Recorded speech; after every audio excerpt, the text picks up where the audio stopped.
السلام عليكم ورحمة الله وبركاته. كلنتي wanaagsan asxaabay meel kasto aad joogtaan ku soo dhawaada barnaamijkeena habeenimo waa habeenimo axada oo isniin soo galayso taariikhduna ay ku beegan tahay 29 bisha Juun sanadka 2025. haddaba barnaamijkeena caawa waxaynu ku faahfaahinaynaa qodobo muhiim ah oo dhammaantood ah warar waaweyn oo soo kordhay tan iyo intaynu kala maqnayn. waa huba inaad si weyn uga bogateen macluumaadkii iyo wararkii aynu idinkugu soo gudbinay barnaamijyadeennii hore ee subaxnimo iyo kii galabnimo. cidda uu dhaafana waan filayaa inay dib u daawan doonaan. haddaba barnaamijka caawa waxaan idinkugu soo gudbin doonaa warar horudhaca oo saxaafadda Israa'iil ay ka helayso kulanka xasaasiga ee u dhexmaray Netanyahu iyo saraakiisha ugu sareeya ciidanka Gaza. sheeko xiiso leh oo arrinka ku saabsan waan idin hayaa. waxaa sidoo kale aan idiin soo gudbin doonaa madaxweynaha Turkiga oo si rasmi ah ugu dhawaaqay dhawaan in ay hawlgeliyeen oo ay dhammaystireen hanaanka difaaca cirka ee Turkiga uu samaystay iyadoo lagu soo beegay xilli Israa'iil iyo Iiraan ay mantiqada gobolka dhexe bariga dhexe isku haystaan. haddaba Turkiga muxuu ugu soo beegay in la dhammaystiray hanaankan gantaalaha? warbaahinta reer galbeedka oo aad uga faalloonaysa maanta arrinkaas ayaanu barnaamijkeedii kugu soo gudbin doonaa. qaybaha dambe waxaan idinkugu hayaa Xamaas oo dadka muslimiinta caalamka fariin culus oo ku socota masjidka barakaysan ee Al-Aqsa soo dirtay. inta aan ku jirno barnaamijka wixii warar ee soo kordhawaan idinla socodsiin doonaa. Safari Remit waxay ka caawinaysaa inaad reerkaaga iyo saaxiibada ku nool dalal dhowr ah aad gaarsiisid wixii aad ugu tala gashay.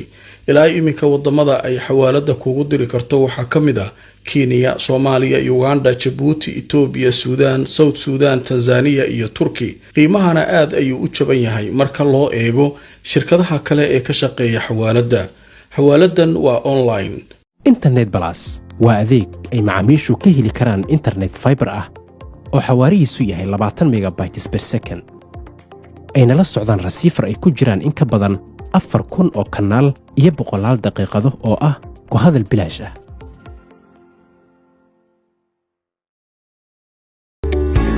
dhammaan bulshada waxaa lala socodsiinayaa gaar ahaan magaalada London in xarunta dhinaca caafimaadka ee French and Overseas Clinic ay ku taalo meel aan ka fogeyn stationka tareenka ee Baker Street ee bartamaha magaalada London. halkaa waxaa jooga dhaqaatiir kala duwan oo ka daaweynaya cudurro ay ka mid yihiin kuwa maqaarka, kuwa carruurta, kuwa haweenka iyo cudurrada guud. dhaqaatiirta halkaa ka howlgashay howlwadanaduba waxay diyaar u yihiin inay wixii caafimaad ay kula qabtaan. kulanti wanaagsan asxaabay meel kastoo aad joogtaan ku soo dhawaada barnaamijkeena habeenimo. haddaba waxaynu ku bilaabaynaa barnaamijkeena caawa arrinta Gaza. xaalkeedu waa socdaa.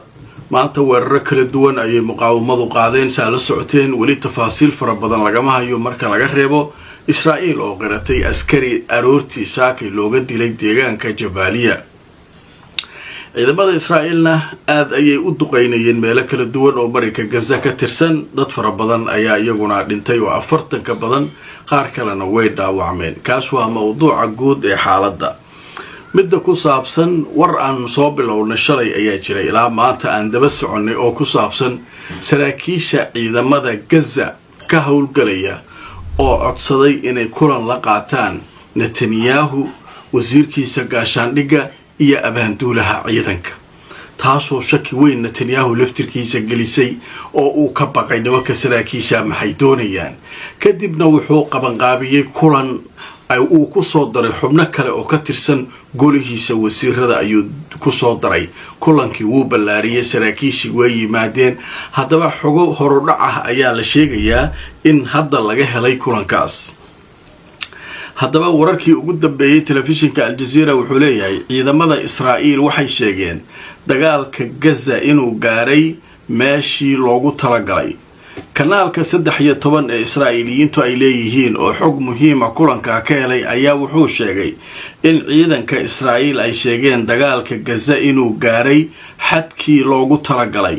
ra'iisul wasaaraha Israa'iil Benjamin Netanyahu oo u jawaabayay ciidanka saraakiishiisa ayaa sheegay inuu isagu arko lagama maarmaan in la sii wado dagaalka ilaa inta laga gaarayo safqa ama heshiis markaa laga gaarayo. qodobkaas waa la isku hayaa.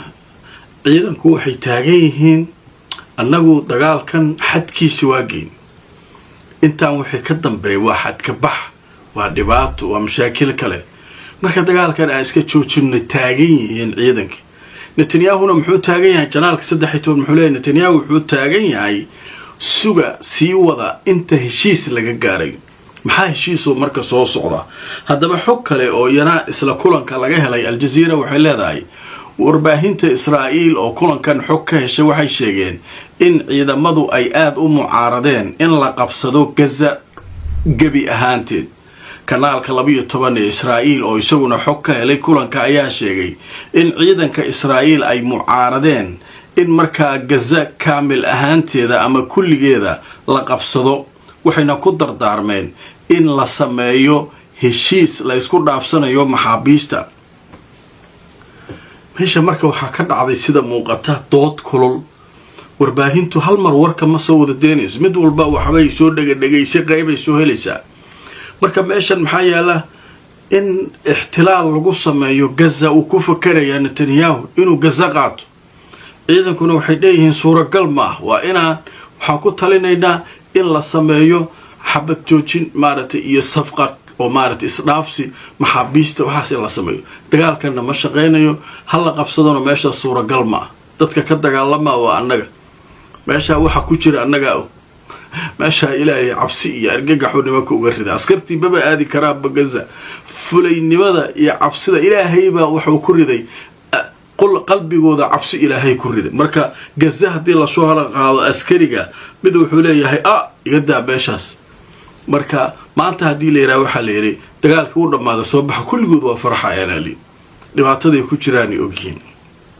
haddaba qodobka Gaza iyo arimeeda inta aynu kaga gudbaynaa waxaa noo soo socotaa fariin Xamaas ay u dirayso dadka muslimiinta caalamka ku nool oo dhan arinta oo ka hadlaysa masjidka barakaysan ee Al-Aqsa tolo masaajidka maxaa ka jira iyadoo qaybta dambe ku faahfaahinayna laakiin qodobkan muhiimka ayaynu galaynaa markan warbaahinta reer galbeedka gaar ahaan idaacadda Ingiriiska ee yiraahdo BBC qaybaheeda kala duwan aad waxay uga hadlayaan gantaalaha Turkigu uu ku dhawaaqay inuu samaystay ninka Erdogan la yiraahdo ayaa ku dhawaaqa la leeyahay wuxuu samaystay gantaalahaas haddaba marka aan tuso BBC da oo qoraysa sheekadan waxay leedahay muxuu